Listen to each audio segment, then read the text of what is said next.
अस्सलामुअलैकुम student. First year botany में आज हम चैप्टर 12 पे स्टार्ट करेंगे न्यूट्रिशन। न्यूट्रिशन में आज जो लेक्चर स्टार्ट करेंगे वो लेक्चर 1 और टॉपिक क्या है हमारा मिनरल न्यूट्रिशन। मिनरल न्यूट्रिशन किसे कहते हैं? न्यूट्रिशन किसे कहते हैं? सबसे पहले फूड मटेरियल को प्रिपेयर करना, मिनरल एलिमेंट्स को यूटिलाइज करके फूड को प्रिपेयर करना मिनरल न्यूट्रिशन कहलाता है। अब ये मिनरल एलिमेंट्स क्या हैं? वो इनऑर्गेनिक सब्सटेंसेस जो कि सॉइल में प्रेजेंट होंगे और प्लांट की डेवलपमेंट और फंक्शंस को नॉर्मली परफॉर्म करने के लिए रिक्वायर होंगे, उनको मिनरल एलिमेंट्स कहते हैं। यानी वो इनऑर्गेनिक सब्सटेंसेस जो सॉइल में प्रेजेंट है मगर प्लांट को क्या डायरेक्टली भी मिल रहे हैं वो और इनडायरेक्टली भी मिल रहे हैं। जैसे कुछ एलिमेंट्स ऐसे हैं जो प्लांट डायरेक्टली एब्जॉर्ब कर रहे हैं मगर कुछ एलिमेंट्स ऐसे हैं जिनको कन्वर्ट करना पड़ता है उसको दूसरी फॉर्म में। जैसे नाइट्रोजन का पढ़ाया था मैंने, फ्री नाइट्रोजन है, प्लांट इस फॉर्म में नहीं एब्जॉर्ब करता तो क्या होता है ये इसको अपनी दूसरी फॉर्म में कन्वर्ट करेगा NO2 और NO3 की फॉर्म में। अब इन फॉर्म्स में क्या होगा कि प्लांट इसको एब्जॉर्ब कर लेगा। तो वो एलिमेंट्स इनऑर्गेनिक सब्सटेंसेस जो सॉइल में प्रेजेंट हैं और प्लांट की ग्रोथ एंड डेवलपमेंट में हेल्प कर रहे हैं। अब ये जो नाइट्रोजन है इस फॉर्म में ये एब्जॉर्ब कर रहा है, ये किस लिए यूटिलाइज करेगा इसको? प्रोटीन के लिए। प्रोटीन बनेगी तो दूसरे डिफरेंट स्ट्रक्चर्स बनेंगे सेल प्लांट के अंदर और इसकी नंबर इंक्रीज, साइज इंक्रीज होने लग जाएगा और वेट इंक्रीज होने लग जाएगा।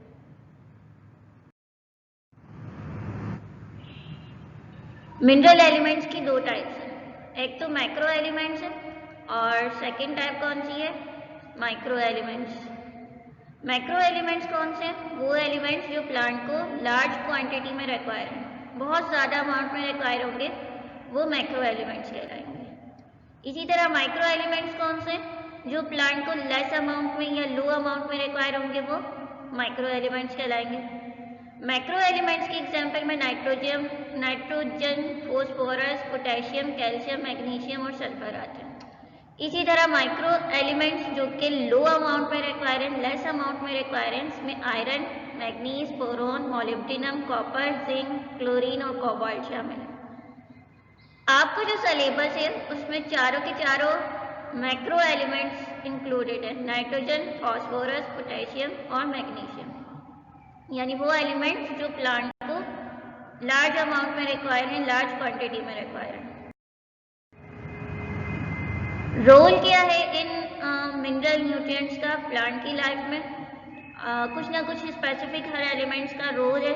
कोई क्लोरोफिल की फॉर्मेशन कर रहा है तो कोई प्रोटीन बना रहा है, कोई कुछ कर रहा है, मगर अगर इनकी डेफिशिएंसीज हो जाए तो प्लांट में कुछ ना कुछ सिम्टम्स अपेयर होने लग जाते हैं जिसकी वजह से उसकी ग्रोथ में कमी आना शुरू हो जाती है। तो सबसे पहला जो एलिमेंट हम डिस्कस करेंगे वो है नाइट्रोजन।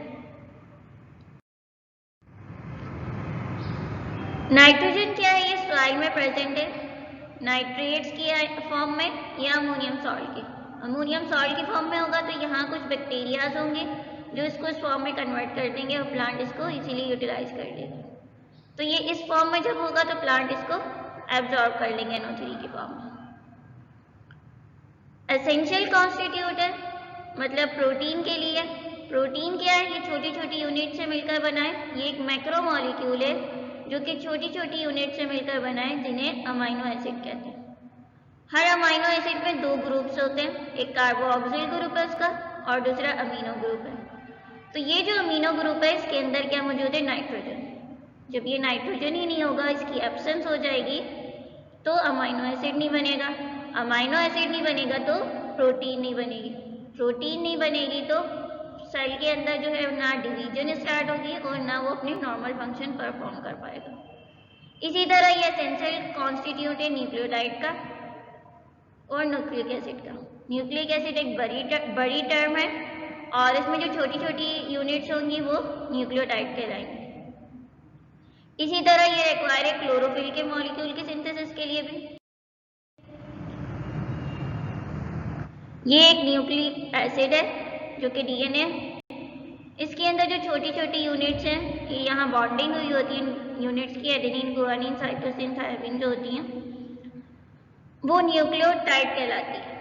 अब हर न्यूक्लियोटाइड में एक फॉस्फेट ग्रुप लगा हुआ है, एक शुगर है और नाइट्रोजनस बेस है। तो ये जो नाइट्रोजीनस बेसिस हैं, इसके अंदर भी नाइट्रोजन की प्रेजेंस है। तो नाइट्रोजन की अगर डेफिशिएंसी हो जाएगी तो न्यूक्लिक एसिड नहीं बनेगा और सेल में डिवीजन नहीं होगी। इसी तरह ये एक इम्पॉर्टेंट कॉन्स्टिट्यूट है क्लोरोफिल के मॉलिक्यूल का। ये क्लोरोफिल की रिंग है, इसको पोरफायरिन रिंग भी कहते हैं। सेंट्रल पार्ट मैग्नीशियम है, मगर ये 4 नाइट्रोजन के साथ बॉन्डिंग किया हुआ है। तो अब जब यहाँ नाइट्रोजन ही नहीं होगा, इसकी डेफिशिएंसी या एब्सेंस हो जाएगी, तो क्लोरोफिल का मॉलिक्यूल नहीं बनेगा। क्लोरोफिल नहीं होगा तो प्लांट में फोटोसिंथेसिस नहीं होगी। फोटोसिंथेसिस नहीं होगी तो फूड नहीं प्रिपेयर करेगा, फूड नहीं प्रिपेयर करेगा तो उसकी डेथ हो जाएगी। तो कुछ ना कुछ डेफिशिएंसी सिम्टम्स अपेयर होते हैं इन मिनरल एलिमेंट्स की एब्सेंस की वजह से। जैसे कि लीफ का कलर जो है वो पेल येलो होने लग जाता है, क्योंकि उसका क्लोरोफिल का कंटेंट लूज हो गया है। क्लोरोफिल के अंदर जो है वो नाइट्रोजन अहम किरदार अदा करता है, क्योंकि मैग्नीशियम के साथ इसकी बॉन्डिंग थी, 4 नाइट्रोजन एटम्स बाइंड हुए थे। तो जब क्लोरोफिल नहीं होगा तो ये जो लीफ ग्रीन नजर आता है, ये क्लोरोफिल की वजह से नजर आता है। क्लोरोफिल नहीं होगा तो इनका कलर चेंज होने लग जाएगा, अब ये येलो कलर की अपीयरेंस शो कर देंगे। तो यहाँ जो है वो क्लोरोसिस स्टार्ट हो जाएगी, यानी येलोइंग ऑफ लीफ स्टार्ट हो जाएगी। तो लीफ जो है वो ग्रीन कलर से येलो होने लग जाएंगे। क्लोरोफिल का मॉलिक्यूल यहाँ डिग्रेड हो गया, अब दूसरे पिगमेंट डोमिनेट हो जाएंगे। दूसरे पिगमेंट जो डोमिनेट होंगे वो ज़ैंथोफिल होंगे। तो ज़ैंथोफिल की वजह से ये येलो कलर की अपीयरेंस देने लग जाते हैं। और क्लोरोफिल इसलिए डैमेज हो गया इनका क्योंकि नाइट्रोजन मौजूद नहीं था, तो क्लोरोफिल की सिंथेसिस नहीं हो पाई। रेस्पायरेशन का रेट अफेक्टेड होता है। जब भी कोई रेस्पायरेशन किसे कहते हैं जिसमें फोटोसिंथेसिस से जो फूड प्रिपेयर हुआ है वो ब्रेक हो और एनर्जी यूटिलाइज हो। तो यहाँ जो एनर्जी की फॉर्मेशन होगी वो एटीपी की फॉर्म में होगी। एटीपी या एडिनोसिन ट्राइफॉस्फेट, ये खुद एक न्यूक्लिक एसिड है और न्यूक्लिक एसिड की सिंथेसिस के लिए नाइट्रोजन रिक्वायर होता है। सेल डिवीजन और सेल इनलार्जमेंट जो है वो इनहिबिटेड हो जाएगी। सेल डिवीजन किसे कहते हैं? एक सेल का 2 सेल में डिवाइड हो जाना सेल डिवीजन है। अब जब सेल डिवीजन होगी तो इसके अंदर इसका न्यूक्लियर मटेरियल भी डिवाइड होने लग जाएगा। न्यूक्लियर मटेरियल में क्या होगा? डीएनए होगा। डीएनए क्या है? ये न्यूक्लिक एसिड है।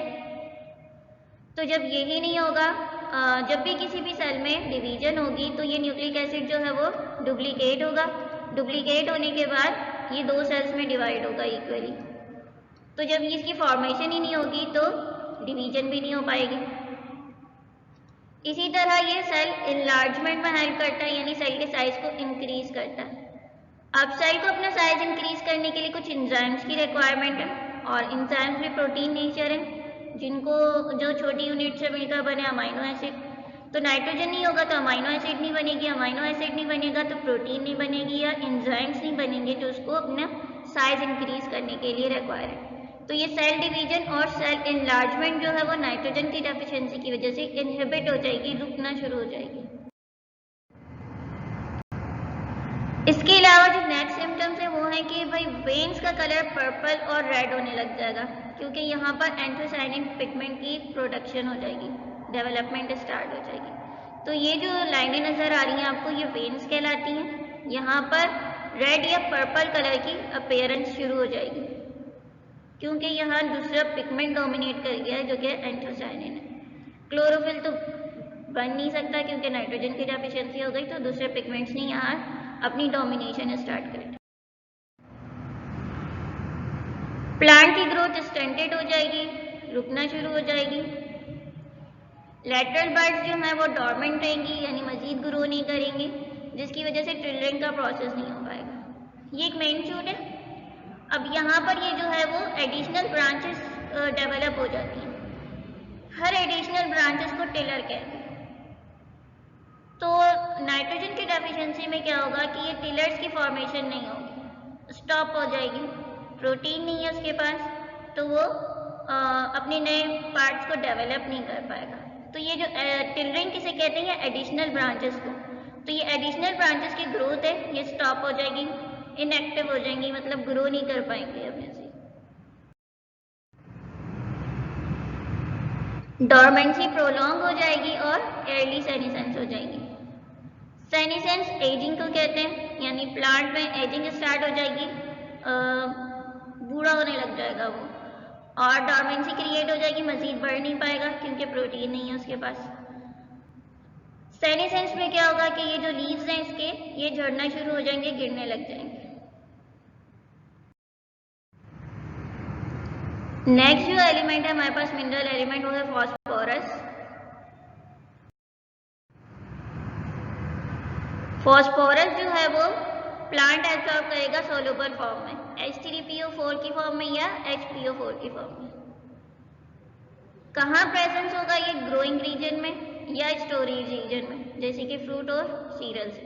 ग्रोइंग रीजन कौन से होते हैं प्लांट के? ये एपेक्स होते हैं। अब ये रूट का भी एपेक्स हो सकता है, रूट का एपेक्स ये होगा, ये ग्रो कर रहा है यहाँ पे, ये ग्रोइंग रीजन इसका। इस तरह शूट का एपेक्स भी हो सकता है।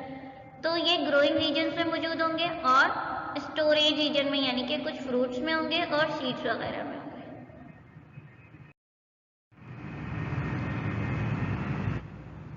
हेल्दी रूट को प्रोमोट करते हैं और फ्रूट राइपनिंग में हेल्प करते हैं।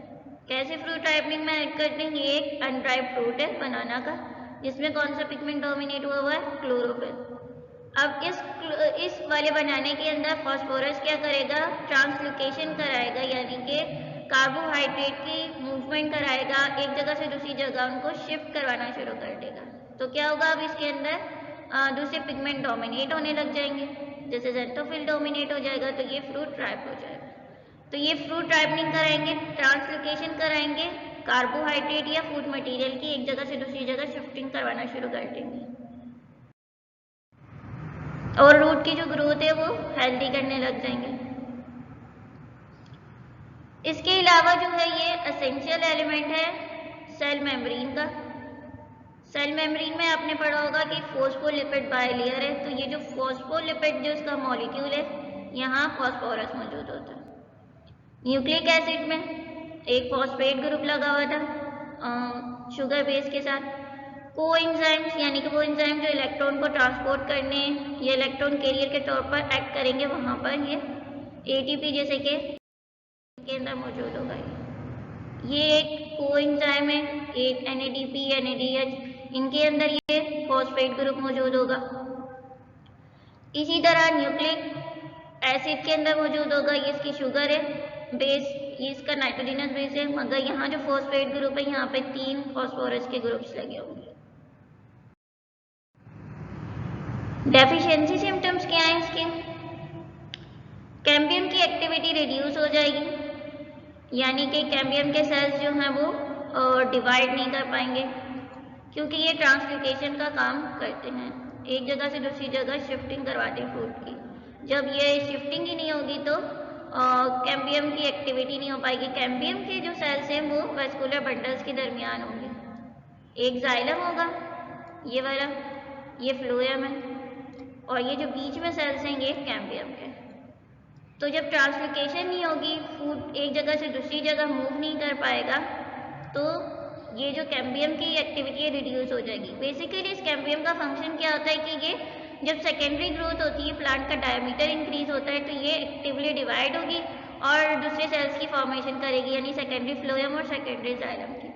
तो इसके रिजल्ट में क्या होगा कि प्लांट की गिर्थ इंक्रीज होने लग जाएगी। अब जब फूड मटेरियल ही नहीं होगा सेल के अंदर, तो ये वाले सेल एक्टिव भी नहीं होंगे और अपना फंक्शन परफॉर्म नहीं कर पाएंगे और लेंथ भी नहीं इंक्रीज कर पाएंगे अपनी। ट्रिलिंग रिड्यूस हो जाएंगी। ट्रिलिंग क्या थी? वो ये एडिशनल साइड ब्रांचेस थी, ये साइड ब्रांचेस की फॉर्मेशन को रिड्यूस कर देगा, यानी एक सिंगल मेन स्टेम रहेगी, अब दूसरी ब्रांचेस नहीं निकल रही, तो ग्रेन की डेवलपमेंट भी नहीं हो रही और क्रॉप की ईल्ड भी रिड्यूस हो जाएगी। तो टिलरिंग को जो है ये रिड्यूस कर देगी। ग्रोथ जो है वो रिटार्डेड हो जाएगी, डेड नेक्रोटिक पैचेस डेवलप हो जाएंगे लीव्स पे, पेटियोल पे और फ्रूट पे। पेटियोल क्या है? ये वो स्टॉक है जिससे कोई भी लीफ अटैच होता है, तो ये पेटियोल है। फ्रूट्स में होंगे और लीव्स में होंगे। नेक्रोटिक स्पॉट्स कैसे डेवलप होंगे? एक सेल के अंदर फूड मटेरियल ट्रांसलोकेशन में हेल्प कर रहा है, फूड मटेरियल नहीं है तो वहाँ फूड की स्कैरिसिटी हो जाएगी, शॉर्टेज हो जाएगी। शॉर्टेज होने के बाद ये जो सेल है उसमें स्कैरेसिटी होने के बाद ये डैमेज होने लग जाएगा। तो इस तरह के कुछ पैचेस डेवलप हो जाएंगे, डेथ पैचेस, जिन्हें नेक्रोटिक पैचेस कहेंगे। ये लीव्स पे भी होंगे, पेटियोल पे, यानी वो स्टॉक जहाँ पे लीफ अटैच होगा, और फ्रूट्स पे भी डेवलप हो जाएंगे। डिफरेंट कलर्स की डेवलपमेंट हो जाएगी, जैसे कि पेल ग्रीन कलर की डेवलपमेंट हो जाएगी। पिस्सम प्लांट में, पिस्सम जो है वो मटर का प्लांट है, उसके अंदर डिफरेंट कलर्स की डेवलपमेंट स्टार्ट हो जाएगी। इसके अलावा जो है वो एक्यूमुलेट होने लग जाएगा कार्बोहाइड्रेट। कार्बोहाइड्रेट एक्यूमुलेट कैसे होने लग जाएगा? क्योंकि फॉस्फोरस का मेन फंक्शन क्या था कि ट्रांसलोकेशन करवा रहा है, एक जगह से दूसरी जगह फूड मटेरियल को शिफ्ट करवा रहा है। तो जब इसकी एब्सेंस हो जाएगी तो किसी भी एक ऑर्गन के अंदर, एक पार्ट के अंदर प्लांट के, ये फूड मटेरियल स्टोर होने लग जाएगा। थिकनिंग होने लग जाएगी ट्रैकियल सेल्स की। ट्रैकियल सेल्स क्या है कि जाइलम है, जाइलम के अंदर दो तरह के मजीद सेल्स होते हैं, एक वेसल्स होते हैं और दूसरे ट्रैकियल्स होते हैं। तो जाइलम का मेन फंक्शन क्या है कि वाटर या मिनरल को ट्रांसपोर्ट करवाता है। तो इन सेल्स को मजीद जो है वो थिक करने लग जाएगा। थिकनिंग जो है इन सेल्स की वो रिड्यूस हो जाएगी, जिसकी वजह से जो प्लांट है वो वीक होने लग जाएगा। इसी तरह फ्लोएम की डिफ्रेंसिएशन इनकम्प्लीट होगी। सेकेंडरी ग्रोथ में क्या होता है कि ये जो बीच में येलो वाले सेल्स हैं ये कैम्बियम के, यहाँ जो है फ्लोएम होगा इसका, यहाँ जाइलम होगा। जब सेकेंडरी ग्रोथ होती है तो फ्लोएम, कैम्बियम के सेल एक्टिव हो जाते हैं। ये जो है वो प्रीक्लिनर डिवीजन होती है इनके अंदर, इस वे में ये डिवाइड होने लगते हैं। अब यहाँ सेकेंडरी फ्लोएम और सेकेंडरी जाइलम बनाएंगे।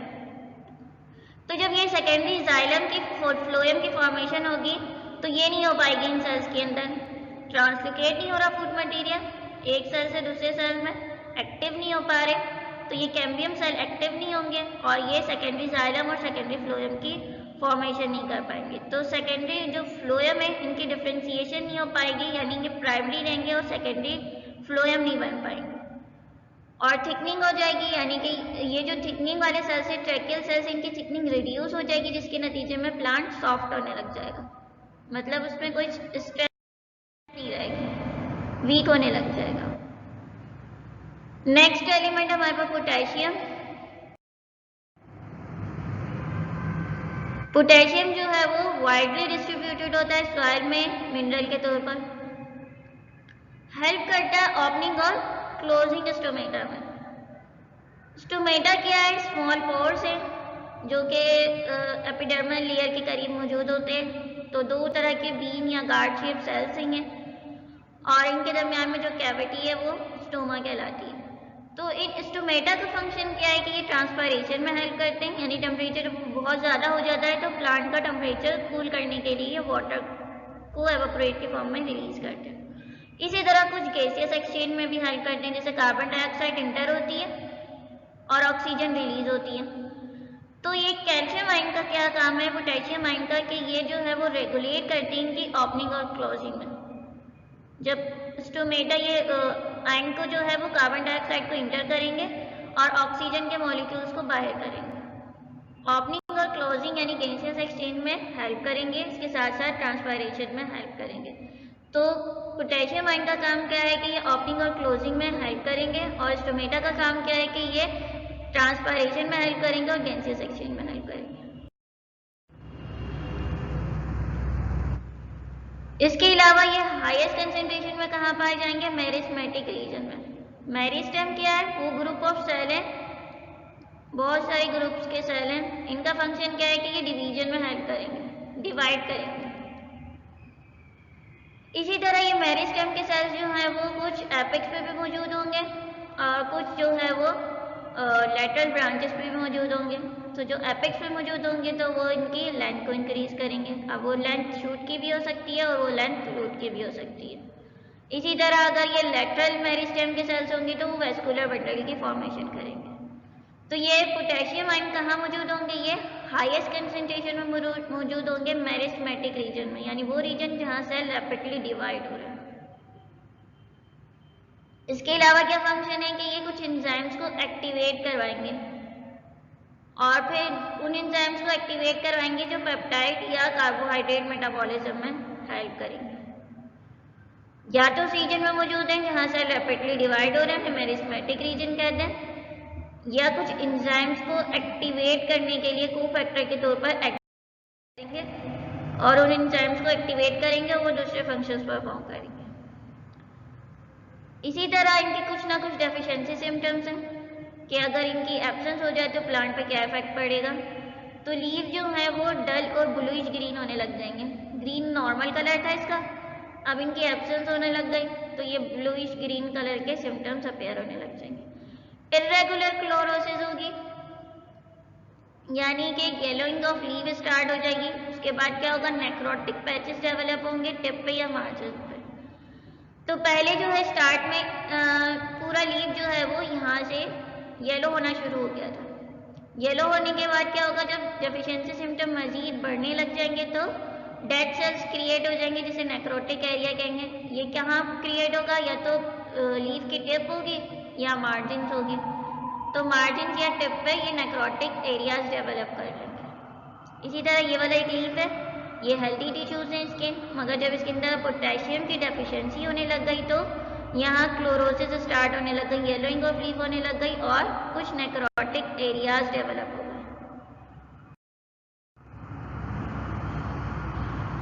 ग्रोथ स्टेंटेड है, ग्रोथ रुक जाएगी क्योंकि यहाँ शॉर्टनिंग हो जाएगी इंटरनोड की।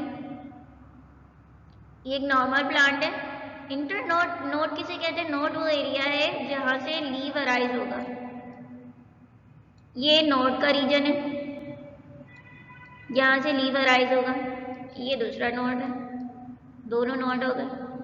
अब इन दोनों नोड्स के दरमियान का जो रीजन होगा उसको क्या कहेंगे, इंटरनोड।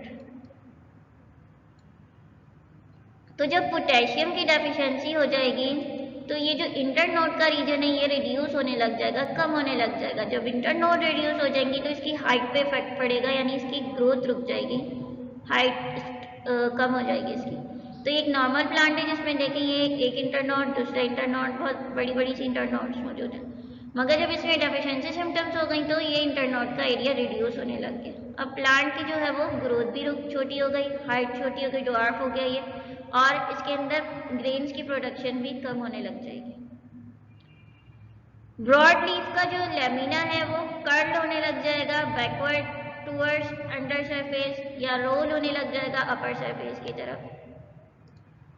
या तो वो एरिया जो है वो लीफ का वो इस तरह इस पोजीशन में स्टार्ट कर देगा रोल होना, लेमिना कहते हैं इस पूरे एरिया को, या जो वो लीफ का एरिया जो है वो इस पोजीशन में मूव कर जाएगा, घूमना शुरू हो जाएगा। तो इसकी डेफिशिएंसीज में क्या होगा कि लेमिना जो है वो बैकवर्ड ग्रो करने लग जाएगा, यानी कि इस तरह अंदर की तरफ जाने लग जाएगा जिस तरह इस पिक्चर में दिखाया हुआ है, या ये जो है वो अपर सरफेस की तरफ घूमना शुरू कर देगा, इस तरह की पोजीशन होने लग जाएगी। जो नेक्स्ट एलिमेंट है अब हमारे पास वो है मैग्नीशियम।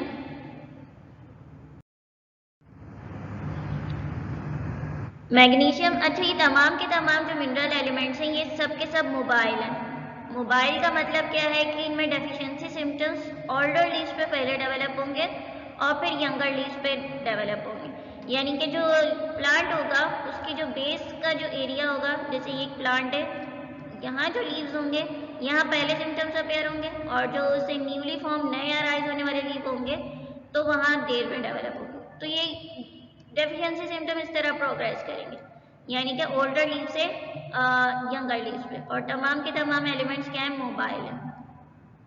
मोबाइल एलिमेंट्स उन्हें कहते हैं कि जहाँ डेफिशिएंसी सिम्टम्स ओल्डर लीव्स पे फर्स्ट अराइज हों और फिर उसके बाद यंगर लीव्स पे वो प्रोग्रेस करने लग जाए, तो ये मोबाइल एलिमेंट्स कहलाते हैं। तो जितने भी ये 4 के 4 एलिमेंट्स हैं आपके सिलेबस में, तमाम मोबाइल एलिमेंट्स हैं, यानी deficiency symptoms first older leave पे अराइज होंगे और देन यंगर लीव्स पे। तो मैग्नीशियम क्या है, इस सॉइल में प्रेजेंट हो रहा है सोलूबल, वाटर सोलूबल, एक्सचेंजेबल और फिक्स फॉर्म में। कार्बोनेट की फॉर्म में मौजूद होंगे, जैसे कैल्शियम कार्बोनेट होता है। अब ये एक फिक्स फॉर्म है, इस फॉर्म में मौजूद मैग्नीशियम है तो भाई मैग्नीशियम कार्बोनेट होगा, यानी कि ये फिक्स फॉर्म में मौजूद है। एक्सचेंजेबल फॉर्म क्या है, यानी कि ये एक्सचेंज हो रहा है कैल्शियम कार्बोनेट से, कभी मैग्नीशियम कार्बोनेट से कैल्शियम कार्बोनेट, कैल्शियम से मैग्नीशियम कार्बोनेट, तो इस फॉर्म में ये चेंज भी होते रहते हैं। एक्सचेंजेबल फॉर्म हो गई। फिक्स फॉर्म होगी यानी कि एक ही फॉर्म होगी जो है मैग्नीशियम कार्बोनेट। इम्पॉर्टेंट कॉन्स्टिट्यूट है क्लोरोफिल के मॉलिक्यूल का, यानी क्लोरोफिल के जो मॉलिक्यूल है उसकी सिंथेसिस में हेल्प करेगा। और ये कलर जो है ग्रीन प्लांट के अंदर, ये सिर्फ और सिर्फ क्लोरोफिल की वजह से नजर आता है। तो ये क्लोरोफिल की रिंग है, रिंग को पोरफायरिन रिंग कहते हैं।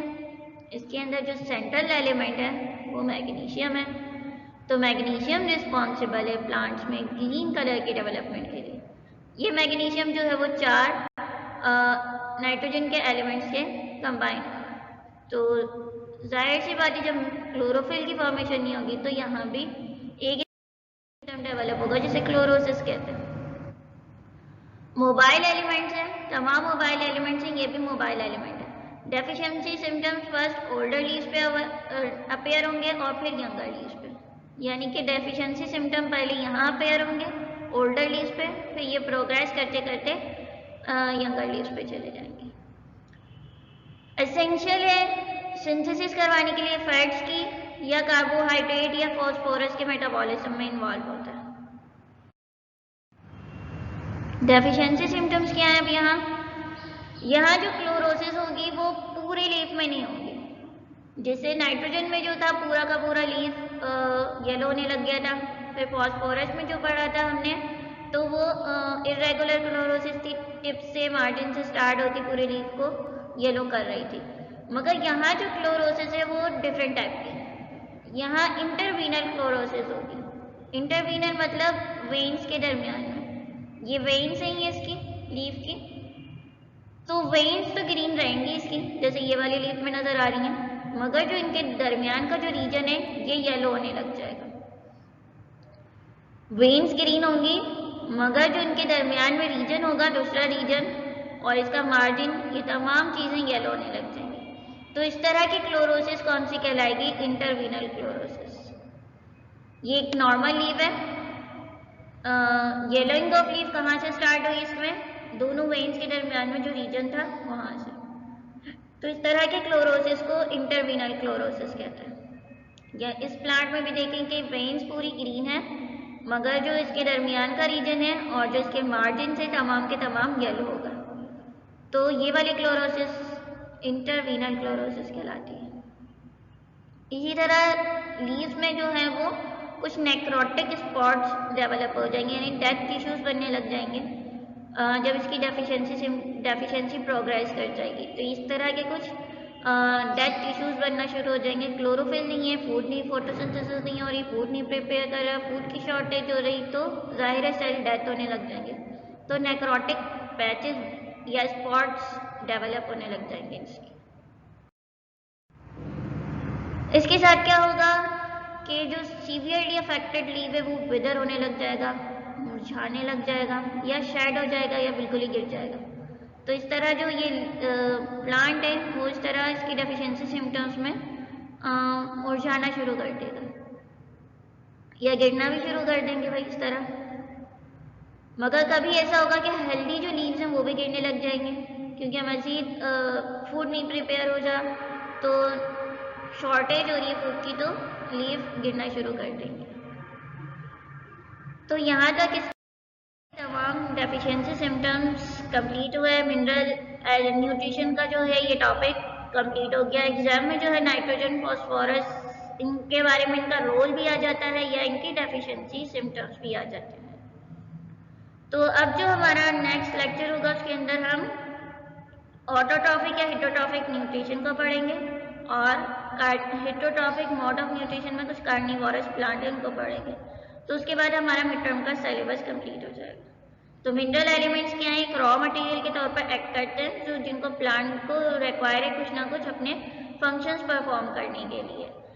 जैसे कि वो सॉइल में प्रेजेंट होंगे, कुछ को डायरेक्टली चाहिए वो डायरेक्टली वो एब्जॉर्ब कर लेंगे, और कुछ एलिमेंट्स ऐसे होंगे जो इनडायरेक्टली प्लांट को रिक्वायर होंगे, यानी कि प्लांट उनको दूसरी फॉर्म में कन्वर्ट करेगा और फिर एब्जॉर्ब करेगा।